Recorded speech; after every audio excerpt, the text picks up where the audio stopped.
Madam Chair, Dr. Margaret Jones-Williams, Dr. Arun Kashyap, Mr. Crispin Gregory. Not hearing? And Mr. Justice. Is that better? No.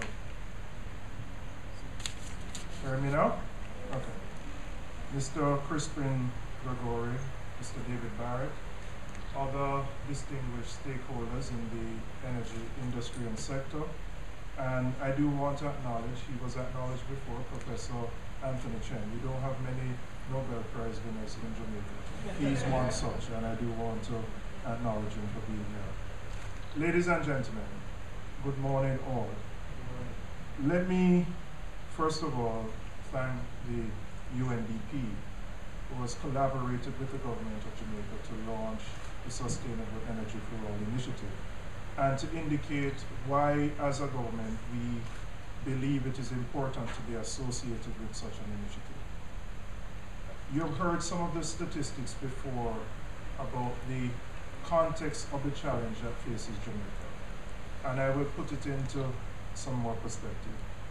Jamaica spent last year $2.25 billion US importing oil. Measured in Jamaican dollars, that's close to 200 billion Jamaican dollars. And within the context of a budget this year of $691 billion. So we would have spent just under a third of the entire national budget just to import oil. Our energy costs, as you've heard before, range between 40 and 42 cents per kilowatt hour.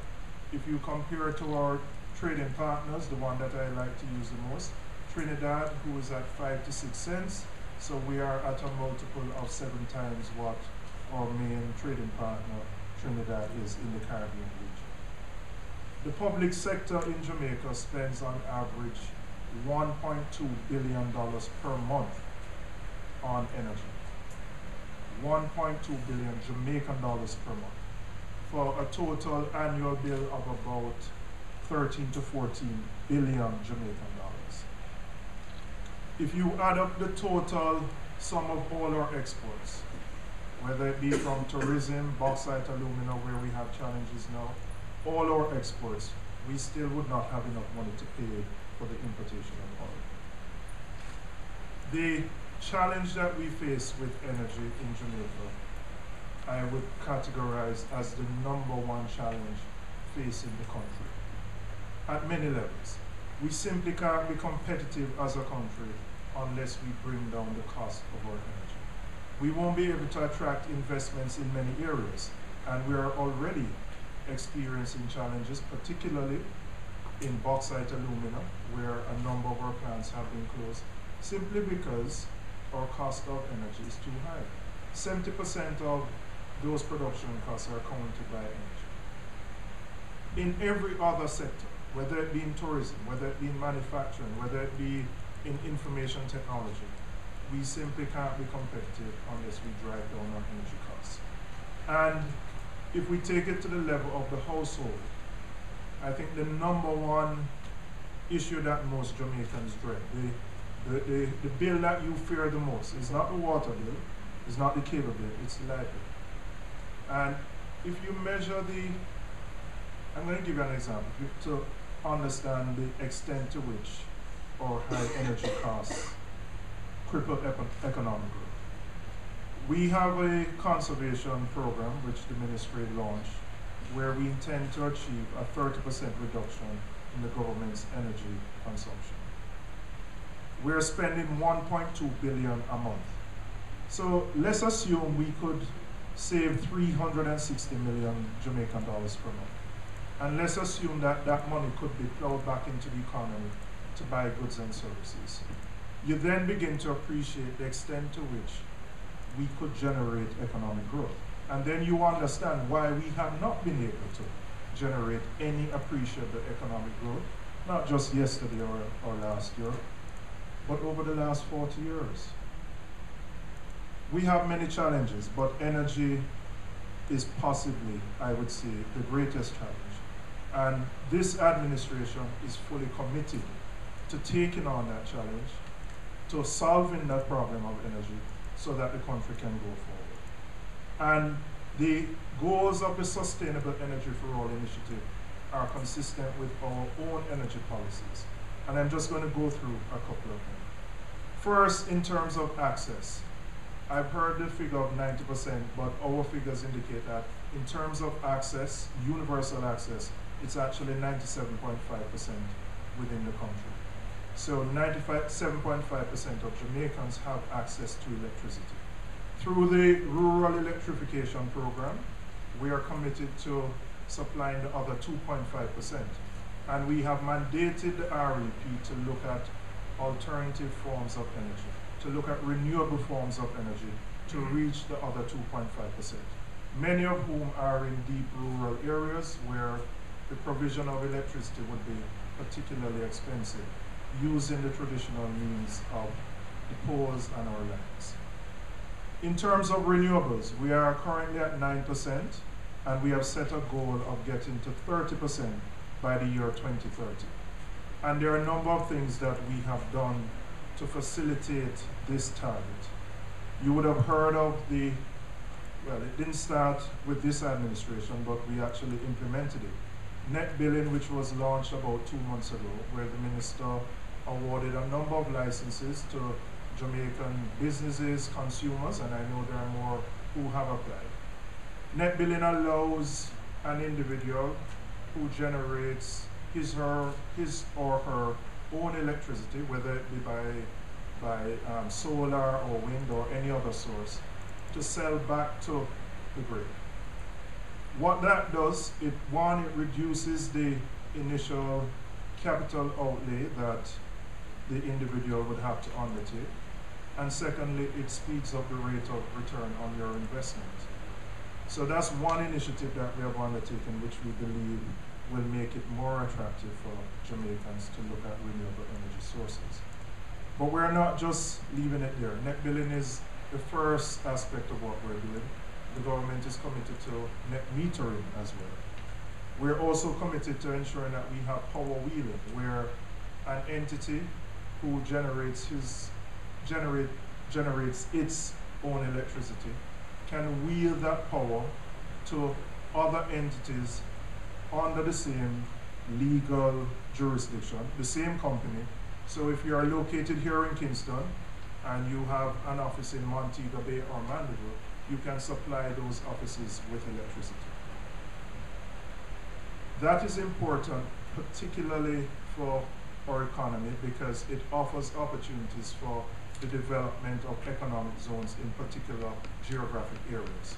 So you can have a geographic area where you could designate it as an economic zone and you could generate and provide your own electricity there.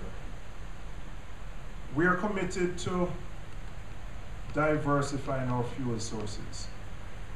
Heavy fuel oils account for 90% of the generation of electricity. You would have all heard about the LNG project, where we have just selected Samsung as the preferred bidder. That is one aspect of the diversification. But we're looking at other sources, and we are committed to not ruling out any sources. And that would include looking at coal as an option, even taking into consideration the environmental impacts of coal, but ensuring that we look at how we can produce it without necessarily damaging the environment. Nuclear is something that we are not going to rule out as well. So as an administration, we're committed to diversifying our sources away from heavy fuel oil. We're committed to generating 30% of our sources from renewable by the year 2030. But importantly, we're also committed to conservation. Conservation is often overlooked. And as a government, we're leading by example with our own energy conservation project. Funded by the IDB in the initial phase of $20 million US. We're going to go through all government ministries, departments, and agencies. We're going to check the bulbs. Okay, these bulbs are fine. But we're going to go through and change out all the bulbs, look at the AC systems, ensure that they're running on the most efficient technology. But we're going further. We are trying to catalyze the development of the local energy industry. And as such, we have implemented an affirmative action policy.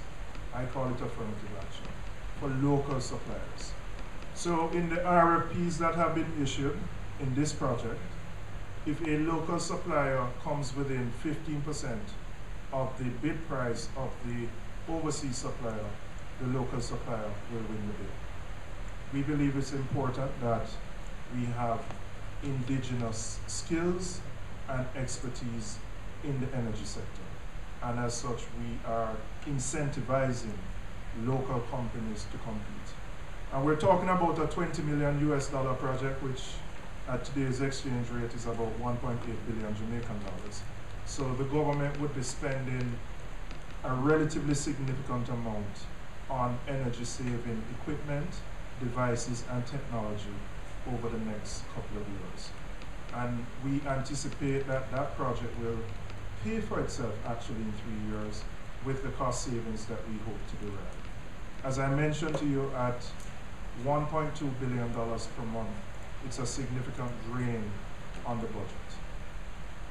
The government is not just committed to conservation, we're not just committed to renewables, we're not just committed to diversification. We recognize that energy really is at the heart of everything that happens in our economy.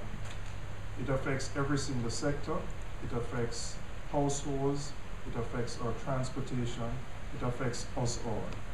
And from our perspective, if we can't solve the energy crisis, and it is a crisis that we face, because spending close to $200 billion a year to import oil is simply unsustainable. With a debt to GDP ratio of, I think, 130 to 140 and growing.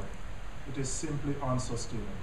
So we recognize that a critical component to moving the economy forward is to get the energy problem right. Minister Paulwell, who is actually currently in South Korea, is meeting with the principals of JPS. We believe that the liberalization of transmission and distribution is also a critical element of the strategy of reducing electricity costs. Currently, as most of you know, there is competition in generation, and there are independent private producers who supply to the JPS. But we believe if there is competition in transmission and distribution, and there are different models that we have looked at, we believe the benefits that we will get from independent generation can be passed on to the end user. So we have a commitment to liberalizing transmission and distribution. So the government of Jamaica is pleased to be associated with the Sustainable Energy for All initiative. It's consistent with our own goals and our own policies, and we believe that it is actually the most critical thing as an administration that we have to undertake in the next 3 to 5 years. So I'm very happy to be associated with this initiative.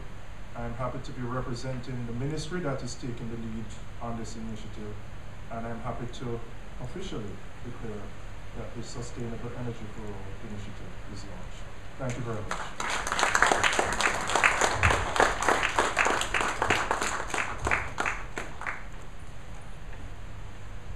Thank you very much, Minister Robinson, and thank you for officially declaring the launch. And as a symbolism, we are just going to highlight the SE4All logo on the video screens.